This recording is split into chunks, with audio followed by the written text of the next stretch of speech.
अस्सलाम वालेकुम नाज़रीन, कैसे हैं सब। उम्मीद है सबके रोज़े अच्छे गुजर रहे होंगे। ईद अब चंद ही दिन दूर रह गई है, तो मैंने सोचा क्यों ना कुछ ईद के हवाले से रेसिपी शेयर की जाए। मीठी ईद हो और शीर खुरमा ना हो, ऐसा तो हो ही नहीं सकता। लेकिन अक्सर लोगों को नहीं पता कि आम दूध वाली सेवइयों और शीर खुरमे में फ़र्क होता है।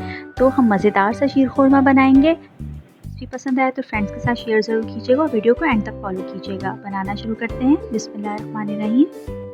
जी 10 से 12 जो है यहाँ पे मैंने बादाम फाइन स्लाइस करके रखे हैं। 3 से 4 जो इलायचियाँ हैं, इनको भी मैंने इनके दानों को पीस लिया था। ये हैं थोड़ी सी किशमिश। 5 से 6 मेरे पास ये हैं छुआरे यानी कि ड्राई डेट्स।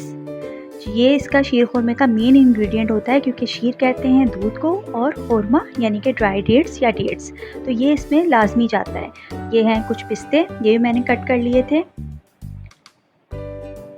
इसके अलावा ये मेरे पास तकरीबन 1 किलो जो है वो मैंने दूध लिया है। इनके 1 लीटर जो है बस फुल फैट मिल्क है। आधा कप के करीब सेवइयाँ हैं, मैंने इनको चूरा कर लिया अच्छे तरीके से। 1 लीटर दूध के लिए परफेक्ट रहती हैं आधा कप सेवइयाँ। 1.5 टेबल स्पून मैंने यहाँ पे लिया है प्योर देसी घी। घी जो है ये भी एसेंशियल इंग्रेडिएंट है शीर खुरमे का। इसमें हम ये सारे जो नट्स हैं वो भी फ्राई करेंगे और जो हमारी सेवइयाँ हैं वो भी हम इस पर रोस्ट करेंगे। तो इसी से जो है ना असल अरोमा और टेस्ट इन्हांस होता है शीर खुरमे का। अच्छा, ये थोड़े से दूध में मैंने ज़रदा रंग मिला के रखा है उसको अच्छा सा कलर देने के लिए शीर खुरमे के लिए। अगर आपके पास ज़ाफ़रान है तो आप वो भी इसमें इस्तेमाल कर सकते हैं, जो भी आपके पास अवेलेबल हो। अच्छा, यहाँ पे आधा कप के करीब जो है मेरे पास चीनी है। आप अपनी टेस्ट के अकॉर्डिंग भी चीनी यूज़ कर सकते हैं। तो अब आ जाते हैं कुकिंग की तरफ। दूध को जो है मैंने कुनकुना होने के लिए यानी कि हल्का सा गर्म होने के लिए रख दिया है। अब जो हमारा पैन है उसमें मैं डालूँगी तकरीबन 1.5 टेबल स्पून जो घी है, हम वो इसमें डालेंगे। जैसे ही जो है घी गर्म होगा तो हम इसमें डाल देंगे अपनी सेवइयाँ और इनको हमने भूनना है। इसका अच्छा खूबसूरत सा जो कलर आ जाए। तकरीबन 3 से 4 मिनट हमने इसको अच्छी तरीके से लो हीट पे जो हम इसको रोस्ट करेंगे। और बीच में ही जो है मैं आफ्टर 2.5 मिनट मैं इसमें नट्स भी डाल दूँगी और उनको भी एक साथ हम रोस्ट कर लेंगे।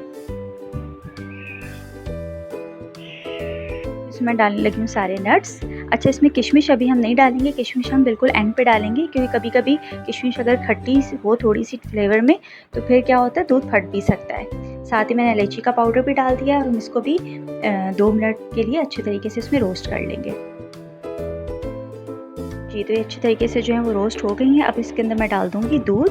दूध भी हमारा नीम गर्म था।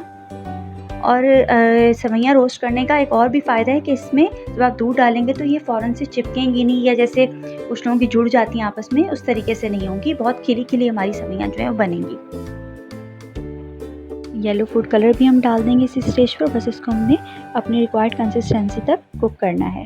ठंडा होने के बाद ये मज़ीद जो है वो थिक हो जाती है। अमूमन जैसे हम चांद रात पे बना के रख लेते हैं तो सुबह तक ये और थिक हो जाएंगी। ये देखिए इसकी परफेक्ट कंसिस्टेंसी है मेरे हिसाब से।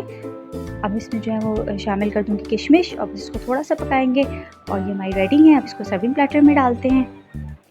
सर्विंग बाउल में मैंने इसको डाल दिया और पिस्ता बादाम से कर दिया मैंने इसको गार्निश। और इसको मैं रख दूँगी फ्रिज में। फिर मैं आपको इसको चेक कराऊँगी कंसिस्टेंसी कितनी मैंने रखी है। रेसिपी पसंद आ रही हो तो फ्रेंड्स के साथ भी ज़रूर शेयर कीजिएगा। जी, तो ये हो गई ठंडी और ये देखिए मैंने इसकी इतनी कंसिस्टेंसी रखी है। ये परफेक्ट शीर खुरमे की कंसिस्टेंसी है। अगर आप थोड़ा सा और गाढ़ा रखना चाहें तो थोड़ा सा उसको और कुक कर लीजिएगा। तो अब आप भी जो है इस रेसिपी को जो है ज़रूर ट्राई कीजिएगा और ईद पे बनाइएगा। मुझे दुआओं में याद रखिएगा। अपने प्यारों के साथ इसको शेयर कीजिएगा। और वीडियो पसंद आई हो तो थम्स अप दें। चैनल को भी ज़रूर सब्सक्राइब कर दें और बेल आइकन को भी प्रेस कर दें, ताकि मेरी हर आने वाली वीडियो का नोटिफिकेशन आपको सबसे पहले मिले। जज़ाकल्लाह।